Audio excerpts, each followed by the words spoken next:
Good evening, I'm Ruth Cabal. Welcome to the newsroom.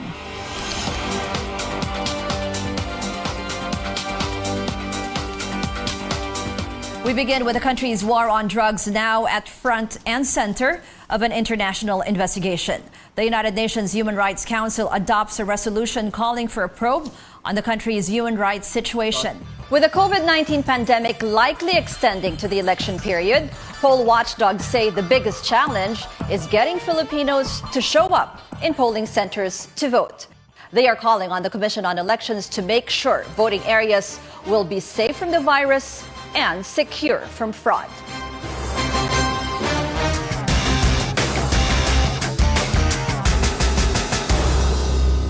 Just days before the Filipino votes in a hotly contested presidential elections, we speak to candidate Bongbong Marcos in private. There was one speech where President Duterte said you were a spoiled brat and a weak leader. Do you want to respond to that? Yeah, well, I think he was playing politics. Mismo, what are your thoughts about these ill-gotten wealth amassed and human rights violations committed Let the courts do their work. Let the courts do their work. Kami naman, lagi namin sinasabi, if a court orders us to do something, we will do it. Hello, everyone, and welcome to a CNN Philippines special presentation, The Filipino Votes Vice Presidential Debate 2022. I'm Rico Hizon. Magandang hapon po sa inyong lahat. Ako si Ruth Cabal and welcome to all of you watching on TV and on Facebook. Siyempre Rico, batiin din natin ang ating virtual audience sa ating naglalakihang screens. Marami dyan mula pa sa iba't ibang lugar at malalayong lugar sa Pilipinas. Different industries, different backgrounds. The Constitution states that in case of death, permanent disability, or resignation of the President of the Philippines, the Vice Presidential Act as Chief Executive. Question, candidates, are you ready to assume the presidency should an emergency happen? And what would that leadership look like? We start the question with Senator Soto kasi kanina nung intro we started with Congressman Bello. Go ahead, sir. Thank you.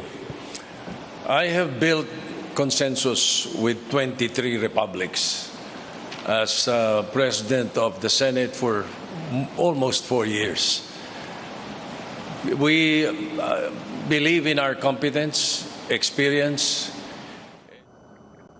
Good morning to you, Rico. Well, as of this time, it is quiet here, but of course the results are coming in. And as you have been reporting there in the studio, as of 3:47 a.m., 93.77% of votes have been transmitted to the COMELEC transparency server. Those are the numbers we're seeing on the big screen here. These are the partial, unofficial results that media networks have access to. Thank you very much. Na imbag na balim, yung amin. Just take me na. Thank you, Mr. President.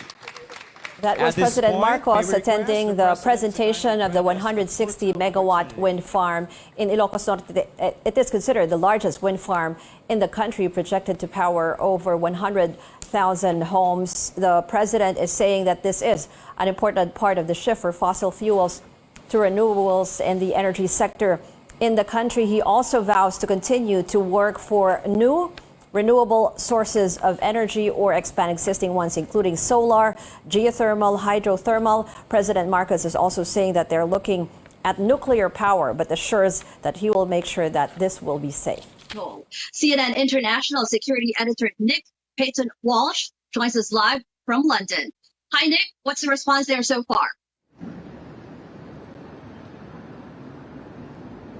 Well, it's extraordinary to see what should, of course, be Piccadilly Circus heaving with people normally this time of day. Absolutely extraordinarily empty. An odd amount of traffic, though, I have to say. On to this global headline. The Hanoi summit between U.S. President Donald Trump and North Korean leader Kim Jong-un ended abruptly today with no joint agreement.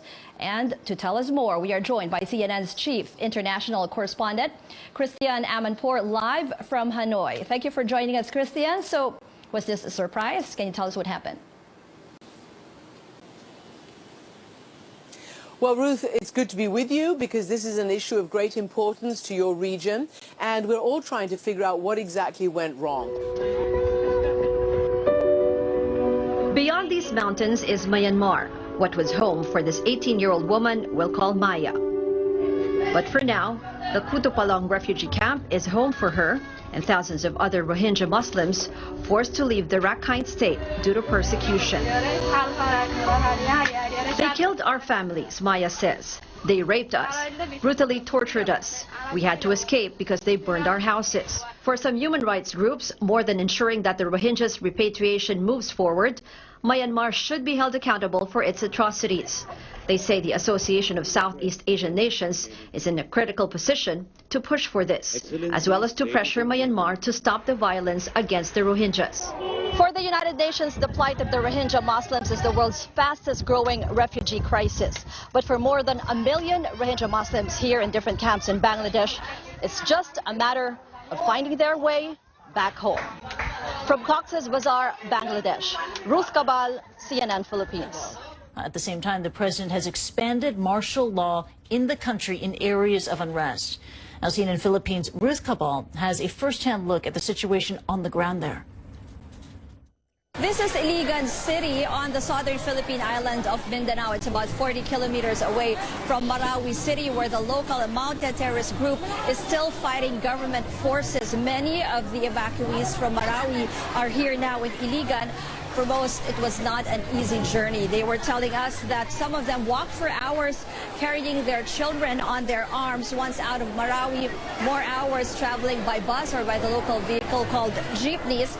The exodus had caused heavy traffic because of checkpoints set up by the police and the military along roads leading into Iligan City.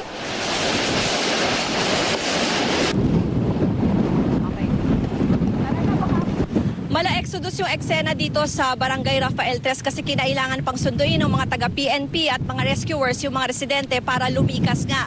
Ang delikado kasi sa lugar na ito, magkabilaan, may mga fish pond dito, tapos dun sa likod na bahagi, nandun na yung open sea, kaya nakakatakot daw yung posibilidad na baka magkaroon ng storm surge at talagang tumaas yung tubig. Lakas ho kagabi. Lakas ho. Kaya hindi nakalabas na agad-agad. Kasama natin ngayon dito sa harapan mismo ng St. Peter's Basilica ang libo-libong deboto. Hinahantay ang paglabas ng bagong Santo Papa dyan mismo sa harap na balkonahe. Umilaw ang balkonahe. Paglabas ng protodikon,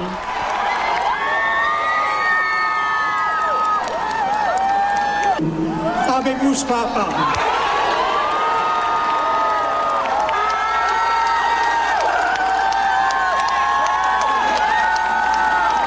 That's on the record for tonight.